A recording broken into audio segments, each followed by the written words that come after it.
এখানে আজকে রান্না করি বলো, খুব সুন্দর এটা।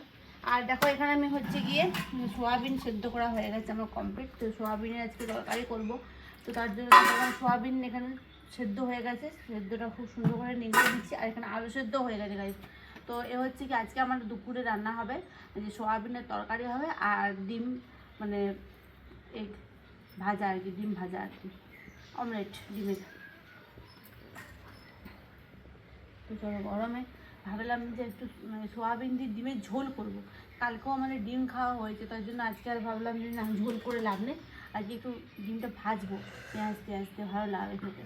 আর এই যে সোয়াবিনের তরকারি করবো, সোয়াবিনটা অল্প মানে বেশ মাখা মাখা করবো, খেতেও ভালো লাগবে। আর বেটু একটু আলু মানে আলু মাখা খাবে পেঁয়াজ দিয়ে, তারপর ওকে ওটা করে দেবো। তাহলে মোটামুটি আমার কমপ্লিট। এখন 12টা 40 মতন বেজে গেছে, 1:30টাকে আমার রান্না বান্না হয়ে যাবে। এদিকে ভাত হয়ে গেছে কমপ্লিট। তো চলো